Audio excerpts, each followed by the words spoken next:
नमस्कार मित्रों। आज अपने एक बहुत ही बढ़िया सा टॉपिक लेकर आए हैं आपके लिए, बल।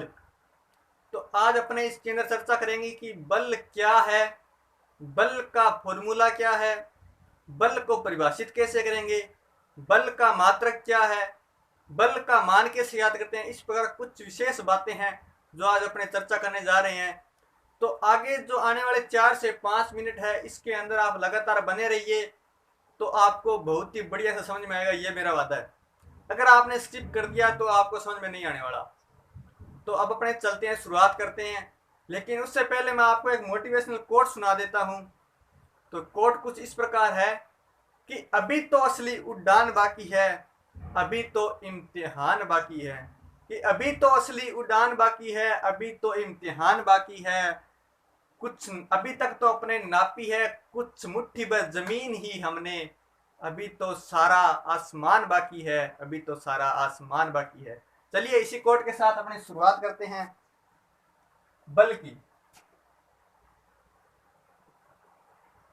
यानी अंग्रेजी में मैं अगर बात करूं तो इसको बोलते हैं फोर्स।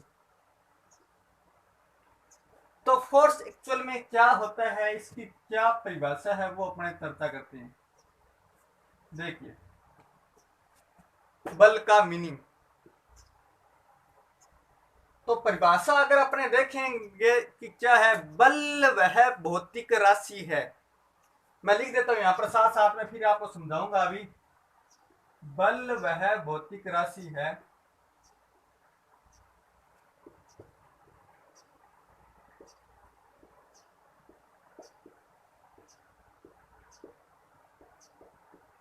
जो किसी वस्तु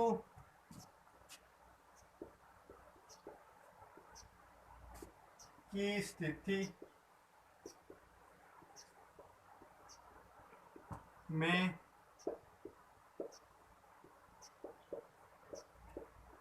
परिवर्तन करता है।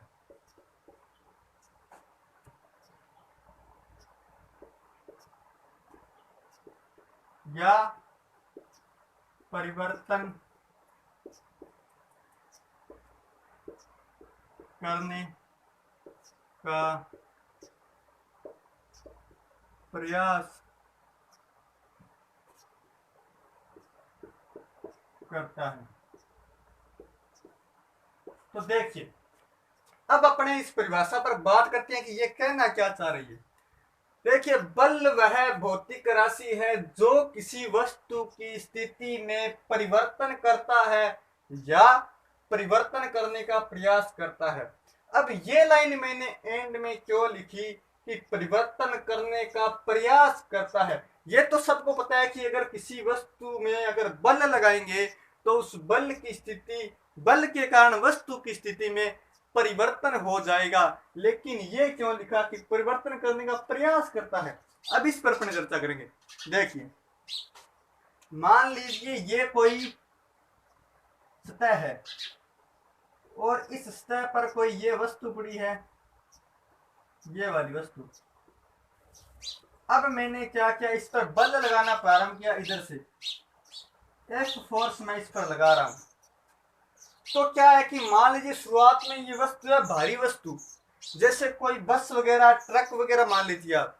अगर अपने उस पर अकेला व्यक्ति कोई बल लगाएगा तो वो आसानी से हिलेगा नहीं, यानी बिल्कुल भी टस से मस नहीं होगा, इधर से उधर नहीं होगा।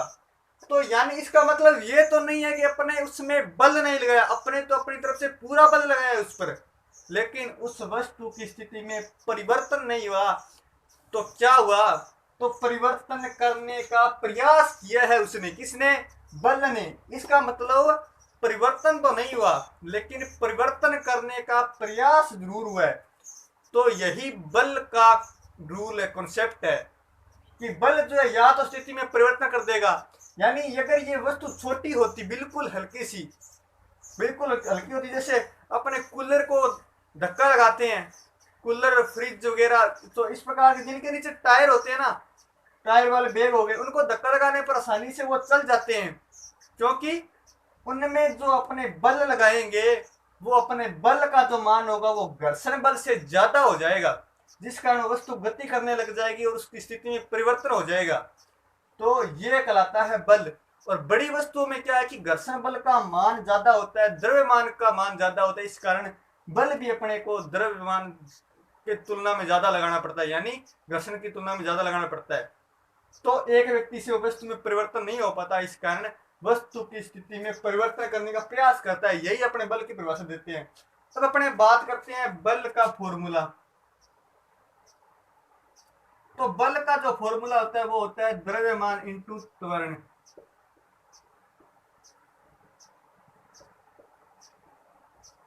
द्रव्यमान को अंग्रेजी में लिखते हैं मास यानी m, और त्वरण को बोलते हैं एक्सेलरेशन यानी a से व्यक्त करते हैं। तो ये आ गया बल का फॉर्मूला। यानी किसी m द्रव्यमान की वस्तु में अगर a त्वरण उत्पन्न किया जाए तो वो लगाया जाने वाला बल होगा वो F होगा। ठीक है, तो ये अपने बल हो गया।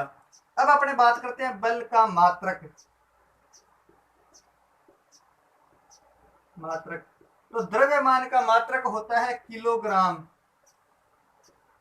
और त्वरण का मात्रक होता है मीटर प्रति सेकंड स्क्वायर, और इस पूरे को अपने बोलते हैं न्यूटन। क्या बोलते हैं? न्यूटन। ये है एमकेएस पद्धति में मात्रक और ये है एसआई पद्धति में मात्रक। तो ये बल का मात्रक हो गया न्यूटन और ये बल का फॉर्मूला हो गया। अब अपने बात कर लेते हैं बल का सीजीएस पद्धति में मात्रक क्या होगा। तो देखिए, अगर मैं सीजीएस में इसको कन्वर्ट करूं, सीजीएस में देखिए मात्रक होता है किलोग्राम को अपने ग्राम में नापते हैं, मीटर को सेंटीमीटर में नापते हैं और समय को तो सेकंड में ही नापते हैं। तो ये सेकंड स्क्वायर हो गया। तो ये होगा सीजीएस में। किसमें? सीजीएस में। तो अब अगर मैं सीजीएस में और एमकेएस में संबंध देखूं, यानी न्यूटन में और डाइन में, इसको अपने बोलते हैं डाइन। सीजीएस में क्या बोलते हैं? डाइन, और एमकेएस में न्यूटन। तो न्यूटन और डाइन में संबंध देखें तो देखिए, अगर मैं किलोग्राम को सीजीएस में बदलूं यानी ग्राम में बदलूं तो 1 किलोग्राम कितने ग्राम के बराबर होगा? 1000 ग्राम के। 1 मीटर कितने सेंटीमीटर के बराबर होगा? तो 100 सेंटीमीटर के। बट्टे में समय तो सेकंड स्क्वायर ही होगा। देखिए, सेकंड स्क्वायर ही होगा सीजीएस में भी।